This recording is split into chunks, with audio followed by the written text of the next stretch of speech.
Sebelum melanjutkan, jangan lupa subscribe dulu, terima kasih. Bab 450, jangan mencampuri urusan keluarga Seng. Ini adalah pertama kalinya Seng Tua begitu marah, dia langsung menuju ke kediaman Seng Xiao. Dia yakin bahwa Seng Xiao telah membujuk kakak ketiga untuk meninggalkan rumahnya, dan bahwa Seng Xiao bermaksud menguras habis seluruh keluarganya dan menghancurkan mereka. Itulah sebabnya dia membawa serta kepala pelayannya dan 4 pengawalnya ke kediaman Seng Xiao. Meskipun keamanan di kediaman Seng ketat, lelaki tua itu tidak mau menemui mereka. Karena tidak dapat menghentikannya, petugas keamanan menelepon kediaman Seng Xiao. Papa Seng sedang menggambar beberapa cetak biru sementara kakak ketiga mengacaukan banyak hal di dekatnya. Mereka asyik mengobrol ketika Papa Seng mendapat telepon, dan menoleh ke arah kakak ketiga, kakekmu datang. Ekspresi wajah kakak ketiga berubah.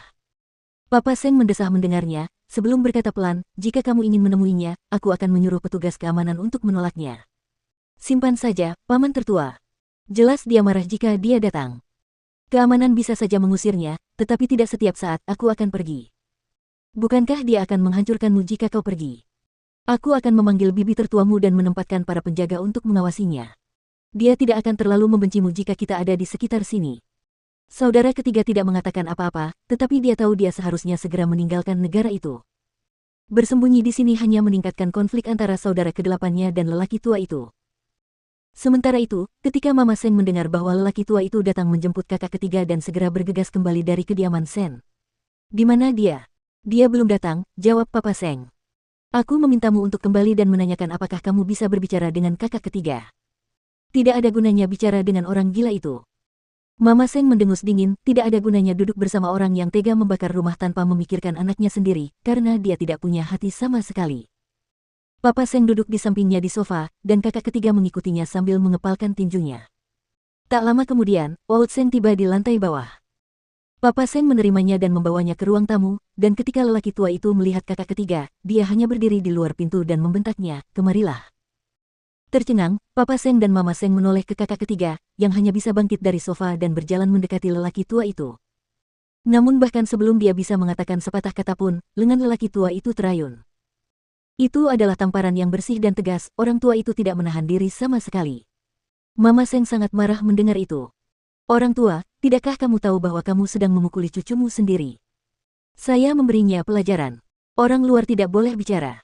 Tidak terbiasa. Kenapa kamu tidak membakar kami saja dengan apimu? Kata Mama Seng sambil berjalan di antara Seng tua dan kakak ketiga dan menariknya di belakangnya. Apa? Tidak bisa membunuh anakmu sendiri, dan sekarang kamu malah memukuli cucumu sampai mati.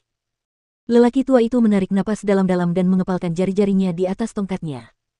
Apa bukti yang kau miliki bahwa akulah yang membakarnya? Kenapa kamu berpura-pura padahal hanya kita? Mama Seng merasa sakit hati melihat wajah kakak ketiga yang merah dan bengkak. Lagi pula, bukankah ada anak laki-laki yang merupakan kesayangan seorang ibu? Jika kamu memang sehebat itu, pergilah mengganggu Seng Xiao yang telah menyebabkanmu menderita, atau apakah kamu mengakui betapa gagalnya dirimu, melampiaskan semuanya pada cucu-cucumu yang lain? Meskipun demikian, Seng Tua enggan berbicara lagi dengan Mama Seng, yang telah meninggalkan keluarganya. Dia hanya menatap kakak ketiga dan bertanya, apakah kamu akan ikut denganku? Kakak ketiga, Mama Seng menoleh ke arah kakak ketiga juga. Kakak ketiga menarik napas dalam-dalam, tetapi menundukkan kepalanya dan menjawab orang tua itu, aku akan pergi. Kakak ketiga, aku akan melindungimu jika kau tetap di sini. Bahkan Seng Xiao tidak akan bisa membantumu jika kau kembali. Bibi tertua, menurutku sebaiknya aku menyelesaikan masalahku sendiri dan tidak melibatkan orang lain. Wout Seng tertawa dingin. Pada akhirnya, kakak ketiga tahu apa yang baik untuknya. Jangan lagi mencampuri urusan keluarga Seng dengan urusanmu sendiri. Sementara kamu mencoba menikmati sorotan kakak ke-8. Tamparan 2 hari lalu tidak cukup menyakitkan. Mama Seng juga tidak menyerah. Seng tua memberi isyarat kepada kakak ketiga untuk pergi terlebih dahulu dan menoleh ke putranya sendiri. Aku benar-benar tidak menyangka bahwa kamu bisa membuktikan kemampuanmu saat masih hidup. Tentu saja aku tidak akan berharga di neraka keluarga Seng. Lihat saja kakak keempat, Seng Xiao, dan bahkan istriku dan aku sendiri. Itu sudah cukup sebagai bukti. Mama Seng melipat kedua tangannya di dada kepada lelaki tua itu, wajar saja jika lelaki tidak akan pernah mengalahkan perempuan dalam adu kata-kata. Itulah sebabnya Seng tua pergi begitu saja bersama kakak ketiga, karena mempermalukan Papa Seng dan Mama Seng adalah hal yang mustahil. Kakak ketiga berjalan di depan dan dia di belakang, tetapi begitu kakak ketiga naik ke mobil, 2 pria menjatuhkannya. Aku akan memberitahumu konsekuensi dari lari. Kakak ketiga tidak berkata apa-apa. Saat ini, dia merasa seperti penjahat dan tidak seperti mesin penurut di keluarga Seng. Ketika mereka pergi, Mama Seng menelepon Seng Xiao, Pak Tua Seng datang sendiri untuk membawa kakak ketiga pergi dan menamparnya tepat di depan kita.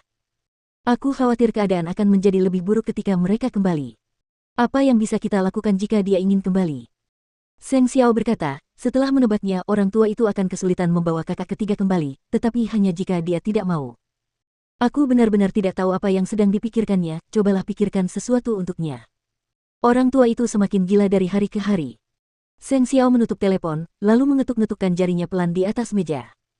Kakak ketiga akan menderita saat dia pulang. Meski begitu, tidak ada seorang pun yang bisa menolongnya jika dia tidak memiliki tekad untuk meninggalkan keluarga Seng.